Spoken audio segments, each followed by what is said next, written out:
OnlyFans is a putrid, nauseating assault against everything that's pure and decent. It's a site created by losers for losers. OnlyFans is a virtual meat market where men pay women to degrade themselves. The business model of OnlyFans capitalizes on giving men a hollow sense of connection to a steady supply of surrogate girlfriends. I love you, my simps. I love each of you and I can't stop thinking about you. But where did OnlyFans even come from? Well, the simple truth is that OnlyFans is only a thing because our society is deteriorating. We need a great reset. Millions of young people have no jobs, and even less have any meaningful relationships. And when you get this lack of social connection colliding with economic stagnation, people start to become desperate. And when people are desperate, you start to see tumors like OnlyFans begin to metastasize. This is a pattern which is seen in broken societies across the globe. You know, it really wasn't that long ago when you'd only see this sort of thing in parts of Africa and bits of Eastern Europe, but now you see it in the West. And nobody seems to care. In fact, OnlyFans now reports that 7,000 to 8,000 new women sign up every single day. And rather than seeing shock or concern at this fact, our society embraces it, with OnlyFans being fawned over for empowering women and changing the face of adult entertainment, because OnlyFans is now the new beacon of progressivism, where salivating young, lonely men search for their next dopamine hit by paying a monthly fee for a mass-produced, hollowed-out sensation of connection.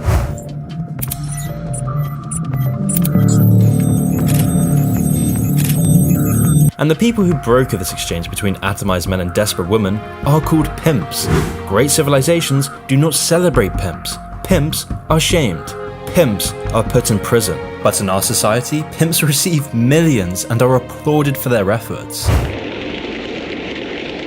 BuzzFeed went so far as to comparing driving for Uber to uploading to OnlyFans, claiming that, quote, work is just another avenue for the average worker to make ends meet, which is why I think it's fair to say that OnlyFans is the harbinger of our imminent societal collapse. Because great civilizations collapse when the economy serves not to elevate, but to denigrate the population. We're now at that point, where dignity in youth is chopped up and distributed for a profit, where young lonely men are bombarded with lies of finding intimate connection for a fiver. And with our stagnating economy, women are left with nothing to sell but their bodies and souls for the next month's rent. This combination of emotionally desperate men and economically desperate women serves to create this weird debauched concoction of self-destructive societal deterioration. From now on, like every day, I'm going to give you money.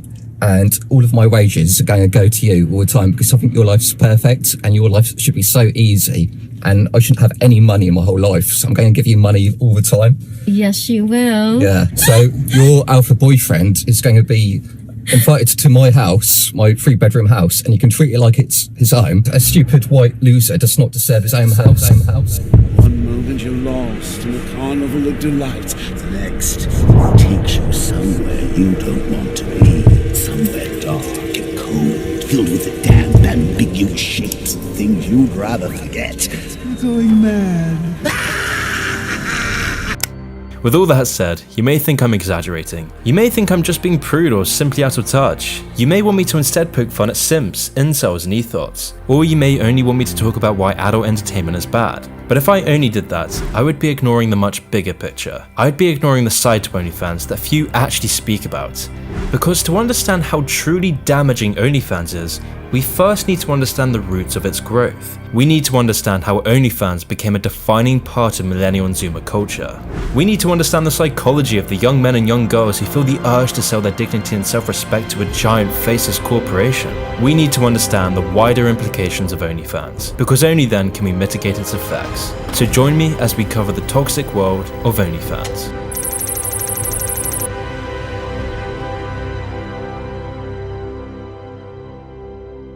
But before we get onto that, I need to tell you about something that isn't toxic: securing your privacy with Atlas VPN. When you go onto social media sites like Reddit or Discord, you feel kinda secure because these sites only display your username. But without a VPN, your identity could easily be doxed by those wanting to take advantage of you. But by using Atlas VPN, you're able to completely disguise your IP address, which prevents your personal information being leaked on any of your devices. Atlas VPN hides your virtual location and encrypts all of your data through the VPN server, making for an overall more secure browsing experience. By inserting your email address, Alice will also scan the internet to see if you've ended up on any recorded data breaches or data dumps that include email names, passwords, or any other sensitive information. Enabling notifications ensures that you're aware of such incidents and gives you a heads up to change your passwords before anyone has a chance to steal your account. So be sure to click the link in the description below to secure your privacy. Currently, Alice VPN is running a huge discount on their 3-year deal for just $1.39 per month with a 30-day money-back guarantee for all subscriptions.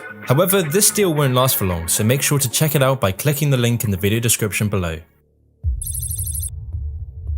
OnlyFans was launched in 2016 by 33-year-old Timothy Stokely, but before creating OnlyFans, Stokely was just another unknown businessman. Back in the late 2000s, camgirls were the closest thing you'd get to OnlyFans, and the camgirl market was oversaturated to say the least. So how could Stokely tap into this market? Well, like in all business, he needed to focus on a specific niche. What were other people not doing? Where was there untapped demand? The answer was clear: the financial market. Now bear with me here. The financial is a niche where those turned submissive give money and material to the dominant. Stokely's idea was to monetize this after finding a subreddit promoting the stuff. In his research, Stokely observed that people would spend large chunks of their paycheck for these weird economic relationships on sites like Reddit. And so after gaining investments from his relatives, glam worship was launched in 2011, and an economical dominance economy began to blossom. Although glam worship's success wouldn't last long, because in the same year, Twitter and Venmo were gaining popularity across the internet. This would be the final nail in glam worship's coffin, because through Twitter and other social media sites, consumers would view the content on glam worship and then reach out to performers on platforms like Twitter for their own personal videos, causing glam worship to lose large chunks of revenue. Which is why it didn't take long for Stokely to shut down glam worship. Not long after, he would go on to his next venture, Customs for You. Customs for You was created by Stokely and his father in 2014. The purpose of the site was to serve as a remastered glam worship site, but unlike glam worship, Customs for You made contracts with the camgirls. This was done so that users could directly request made-to-order content with Customs for You acting as the broker. In a way, Customs for You was basically just the beta version of OnlyFans. But before Customs for You was officially launched, adult film stars were reluctant to join the platform. The reason? They could see that over time, Customs for You would lower the bar to entry in the adult entertainment industry. These stars foresaw the site's business model relied on the oversaturation of the adult entertainment market, whilst also seeing that the site preyed on the naivety and vulnerability of young girls wanting to make quick, easy money. And so at the time, the site was rejected and seen as something flat out damaging, because in this time, the world was a different place. People weren't desperate enough for the site, and as a result, Stokely never launched the site.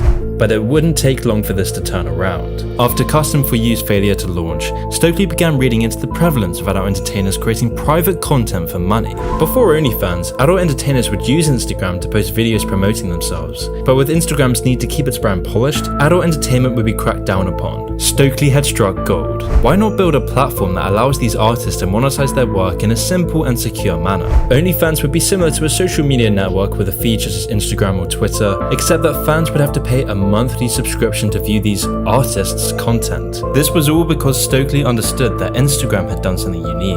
Instagram gave followers the opportunity to become almost virtual friends with influencers. So Stokely's idea was simple. OnlyFans would be the paid version of Instagram. To access OnlyFans' paid membership feed, you would be charged a monthly fee, with the fee ranging from $5 to $50. OnlyFans then also set up pay-per-view content, where customers would pay up to $50 just for a single piece of content. And if you really want to be a simp, you can pay up to $100 in tips.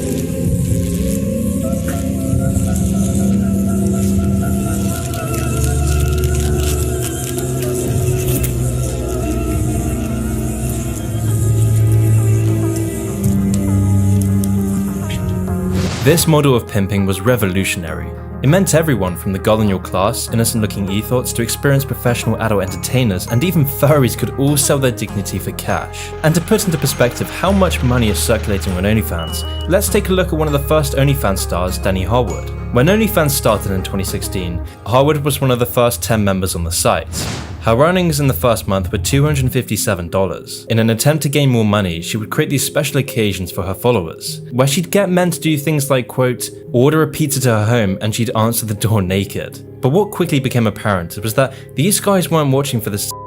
material. What these guys really wanted was for her to act as an online girlfriend, where she'd message her lonely subscribers and learn everything she could about them to squeeze as much of their hard-earned money as possible. She'd feast on their insecurities. You can get for free, she said. Guys don't want to pay for that. They want the opportunity to get to know somebody they've seen in a magazine or on social media. I'm like their online girlfriend. Rough day, huh?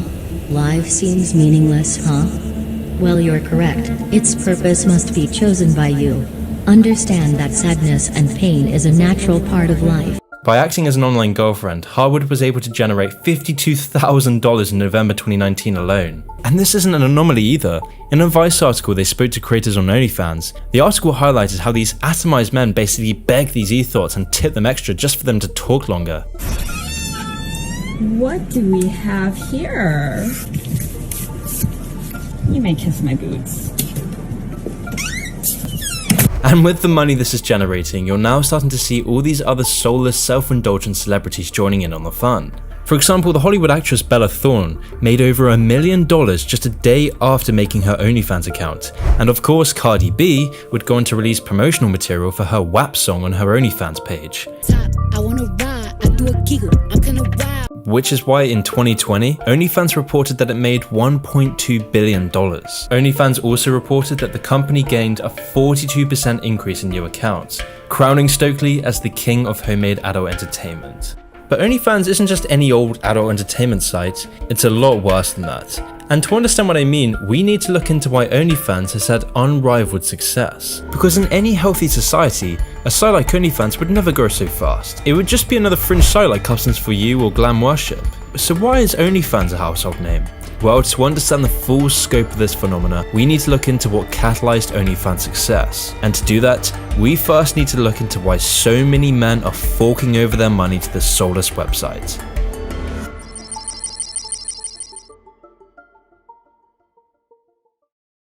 OnlyFans wouldn't exist if it wasn't for the pandemic, the loneliness pandemic. In the last 10 years, we've seen our society become increasingly atomized. In the past decade, homelessness among young men has skyrocketed, with 28% of men aged 18 to 30 reporting no sexual contact within the past 12 months. That's a disaster. So how did this happen? Well, let's take a look at the typical life of so many young men. Today's young men start their life with a family that isn't connected to their community or religion. Most young men come home from school to hear their parents argue. Most men are raised in school by a joyless crone who shouts at them, who yells at their innate boyish behavior. Young men then see that those who sit quietly and act feminine are rewarded by the teacher. In school, the boy is unable to access any deep connection with the people around him. Often in conversations, people feel like they have nothing interesting to say, and they don't feel like anybody else does either. You go to bed for peace, for relief, and as soon as the alarm goes, you feel the chaos rushing back. The dread, the stress, the hopelessness. In school, most of your interactions will be very surface level, simply because there is no shared struggle or shared accomplishment. We are made to always be working against each other in the same artificially lighted room, doing the same tasks silently on our separated desks. There is no affection for you or others. How could there be, when your peers don't know you and you don't know them? Added into the mix is the introduction of social media into a generation completely uneducated of the dangers of internet addiction. In our most formative years, we become addicted to social media. We look for the next dopamine hit. We dampen the pleasure and satisfaction of real achievement before we're even 18. Increasingly, we are dampening our brain's ability to achieve homeostasis. We've become infantilized by the deluge of anodyne content that saturates our mind, keeping us in permanent adolescence.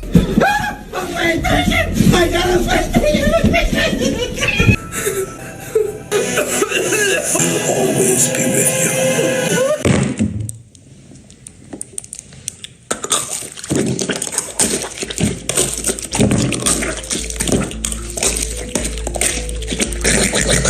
Meanwhile, more than half of us have no long-term romantic partners, with reports now estimating that 1 in 4 people will be single for their entire life. On top of that, we have a media industrial complex that tells us being atomized is healthy and that being single is empowering. So it shouldn't be any surprise that more of us are dying from drug and alcohol abuse than at any other time in living memory. Depression is skyrocketing, and now loneliness has become a normal facet of day-to-day life. And as we grow up, we become enslaved to student debt. We become enslaved to soulless jobs waiting to be replaced by robots. So when the UK's manufacturing sector collapsed like a warm Easter egg, where did all the workers go? Well, today, over 1 million of them are employed in one of these. It's called a supermarket. You might see one of these things in the aisle the next time you're in a Walmart because they're using these robots now to see what's in stock and what's out of stock. Where our entire economy is centered around a crony capitalist system that eviscerates the family, where we feel like tools of convenience rather than members of a community. And with falling wages and broken relationships, we see the collapse of family bonds, we see collapsing marriage rates, we see single parenthood become more and more common. We see children left without any resemblance of a moral grounding. So is it really any surprise that we see a corresponding rise in desperation? Is it really any surprise that something so abhorrent as OnlyFans has become as mainstream as it is today? And this is what makes OnlyFans so grotesque. OnlyFans is exploiting the misery of a collectively ill society. Men are now lusting after pixels rather than chasing women and finding real love in real life. More for just a connection, because I was dealing with a lot of loneliness and I had no one to talk to, and that's why I started using it. These men who desire OnlyFans girls are doing so because their spirit is repressed. You know, Carl Jung often spoke about how the soul is a compensation for your outer persona, which is why when you see these evil tyrants, you realize they are that way because they're being chased by their inner fears. But in the case of OnlyFans, you have all these young lonely men in society who feel socially anxious and repressed. All these guys who are afraid to talk to women after their ego is crushed by apps like Tinder. You get these guys who are so desensitized to natural pleasure by booze, pot and pills and the rampant internet addiction that they have to project their soul onto egos. They desire these girls who seem so full of confidence and power, these girls who appear to have no doubt or regret, rendering OnlyFans as this massive toxic illusion for desperate men who need to feel real life connection the most.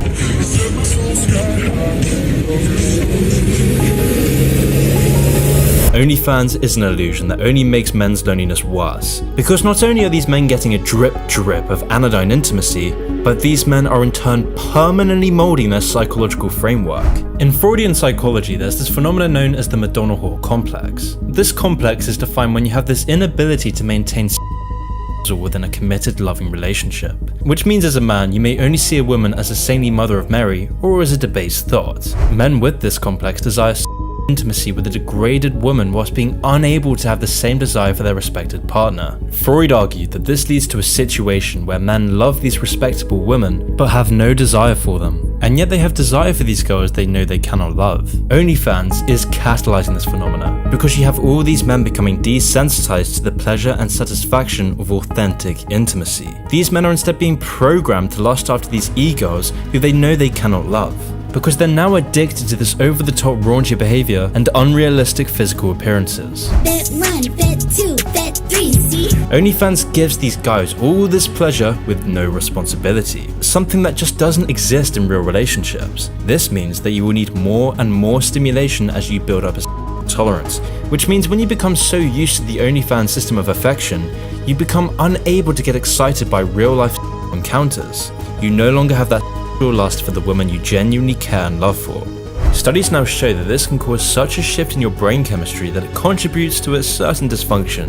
By consuming all this explicit OnlyFans content, you are further miring yourself in the endless loop of self-gratification.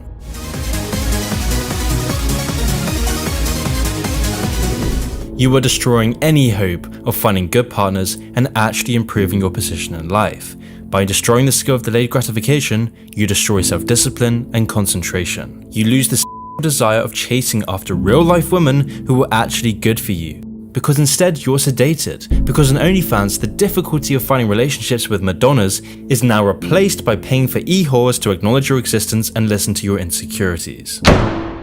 OnlyFans will give you a long-distance girlfriend experience, all without you having to actually improve yourself to attract her. You no longer have to change your habits to get different results in your romantic life. OnlyFans instead subconsciously indoctrinates you into thinking that OnlyFans is reality. You're beginning to think that the tube is reality and that your own lives are unreal. You do whatever the tube tells you. You dress like the tube, you eat like the tube, you raise your children like the tube, you even think like the tube. This is mass madness, you maniac. It profits from you being unable to grow. It leeches off your relationships. It takes away your desire for the types of women you're actually supposed to be compatible with, all to keep you hooked on their services so that they can milk you for every last drop, leaving you with nothing more but a thick goo of lost potential.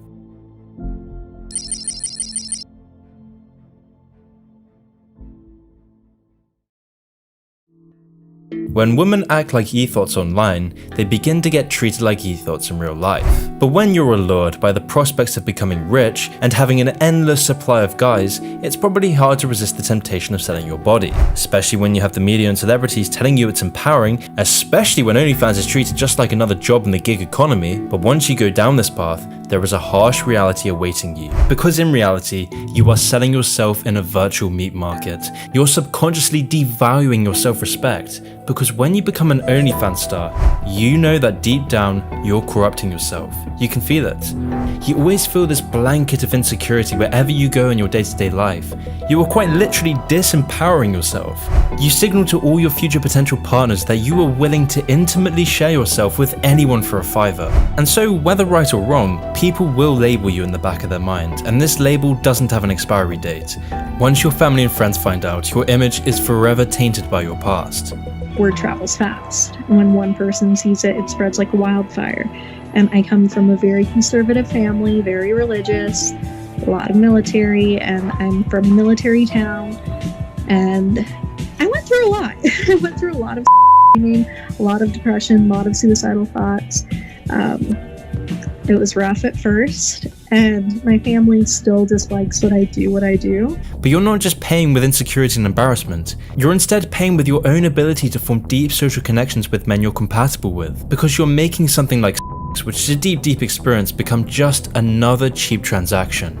You're turning love and connection into a cheap commodity. So ask yourself this: why would anyone want to invest their time and emotional well-being into you when a group of thirsty guys are getting the exact same experience for £5 a pop? And so you see, this is the real cost of being an OnlyFans model. The cost being the opportunity to establish long-term mutually beneficial relationships. Amanda Summer, for example, was an ex-Ryanair host turned OnlyFans model, and she ended up earning $15,000 a month on OnlyFans. But of course, it wouldn't take long for her to admit that she's deeply unhappy. The reason? She can't find real love. In an article, she revealed that men would often dump her after finding out what she does for a living, admitting that she's crippled by loneliness. And when you scroll online to see men's views on these OnlyFans ethos, almost all of them say they would never have a relationship with someone on OnlyFans, because the binding fabric of relationships is trust. And when the most private and intimate thing that should be exclusive to real-life relationships is being sold to anyone, it shouldn't come as much of a surprise, because we all instinctively understand this. There's something grotesque about reducing relationships into a soulless business transaction. It's inhuman, it's degrading, and it's naked egoism. That's a great piece of real estate you got there. And so when your partner's inviting all these people into a private world that should be exclusively between the two of you, that trust will always be broken. And with a site like OnlyFans, this lonely, hedonistic cycle is almost impossible to escape, because you become addicted to the lure of easy money. If you can make good money on OnlyFans, you will never want to work another way again. I mean, how could you go back to making £8 an hour waiting tables when you can make double the money in half the time? Even though your mental health will deteriorate, you'll always be chasing that next PayPal notification, that next dopamine hit, that next message from a guy validating you. But as you follow this route, you'll always have this underlying sense of loneliness, a sense of numbness. But you know, the real damage of OnlyFans isn't just towards the broken women posting on OnlyFans. The damage is to all the other normal, healthy women in society. I mentioned earlier about the Madonna whore complex and the effects OnlyFans has in ruining men's desire. And whilst yes, this is incredibly damaging to men in the long term, it's also toxic for women. Because sites like OnlyFans make women feel inadequate, like they're just too vanilla, like they can't compete with young men's increasing expectations. OnlyFans obfuscates the divide between adult entertainment and reality.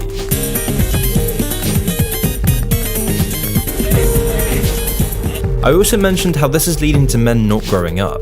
So how does this impact women? Well, when men don't grow up, women become starved of masculinity. This is why new data highlights that women's adult searches are loaded with terms like brutal. It's why 62% of women have had involuntary fantasies. It's why strangulation play has become so normalized to the extent that one woman in the UK is accidentally strangled to death by her partner every 2 weeks. They're overcompensating because they're starved of that natural male force in their life. Now, of course, I'm not saying this is the case for all women, but what I am saying, however, is that the success of OnlyFans is creating a generation of men who neglect the necessary development needed to blossom their innate masculine traits. Traits like confidence, stoicism, and discipline, which is in turn creating a generation of women starved of masculinity, a generation of women who are made to feel that to be loved and desired, they have to be a thought. Which is why I think it's fair to say that OnlyFans is further catalyzing our society into an ever-increasing atomized, barren and hedonistic landscape. Although OnlyFans isn't the cause of this. Instead, OnlyFans serves as the crow pecking on our grey wooden remains.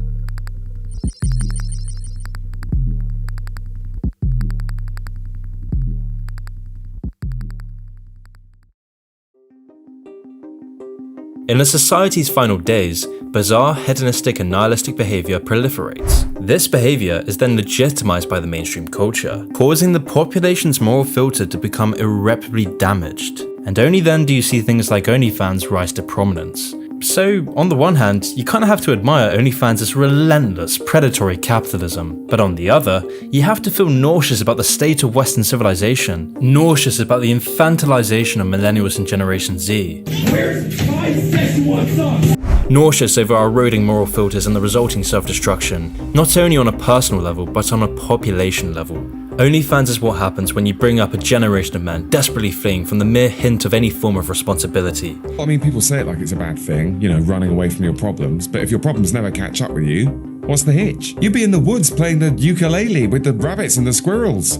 OnlyFans is what happens when we innovate our own self-destruction. We look to simulate real-life interaction as we neglect the most rewarding interactions that life is all about: community, relationships, and real-life intimacy. We've abandoned high culture in favour of lowbrow junk culture. We've abandoned strength of character in favour of technological dependence. But where's the outrage? Where's the criticism? Instead of criticism, we see praise. We see applause. We see mindless enthusiasm for pimps pimping out the vulnerable. Where men blow what little amount of disposable income they have left for a virtual ethos experience. Where women turn to selling their bodies on OnlyFans to continue living their dreary lives, with no prospect of loving relationships and no prospect of fulfillment. OnlyFans is the consequence of a generation where rampant narcissism is seen as a form of stress relief, where we're kept in a perpetual state of distraction and disruption by billionaire technocrats. Just look around you, at the people crouched over on their phones as they walk the streets or drive their cars or walk their dogs or play with their children. Go to an airport and just look around you at the sea of craned necks and dead eyes. We have gone from looking up and around to constantly looking down, physically and spiritually. We live in a society that legitimizes social media addiction, where you wake up in the morning, you pick up your phone, you check your notifications, you open Instagram and scroll through all the stories and new posts, you check the news, sports, Reddit, you then go onto YouTube where you're bombarded with brightly coloured thumbnails playing on your psychology. You watch videos that leave you with a drip of anodyne lethargic dross, but with just enough engagement tactics to keep you permanently hooked. You then look at your messenger and see no new messages. You look at the couple of new emails in your inbox. You realise an hour of your life has already gone and you're still in bed. At work, you check your phone for every 5 to 10 minutes for the next 8 to 10 hours. You play YouTube or a podcast in the background. You go home, turn on Netflix, YouTube or TV. You watch more videos. You can't pay full attention to anything you're doing. You tell yourself just one more video, then you'll stop. You play games with videos in the background. You wait for the next notification for someone to say something to you. And if you've become so atomized and lonely and so entrenched in this lifestyle, you may start to think that $5 is worth it just to feel loved by some skanky ethos. And so you give in and buy a virtual girlfriend who listens to your problems, even though you and her both know she secretly despises you. You then repeat this pattern every day, every week, every month, every year, every decade for the rest of your life. Meanwhile, the machine learning algorithms become better and better at addicting you to this toxic lifestyle. OnlyFans is only a success because of this degenerating lonely lifestyle which is now the norm for millennials and zoomers. We forget that this lifestyle never even existed just a decade ago. But now, this is our shared reality. This is real life. And the studies have made clear that this lifestyle is now beginning to take its toll.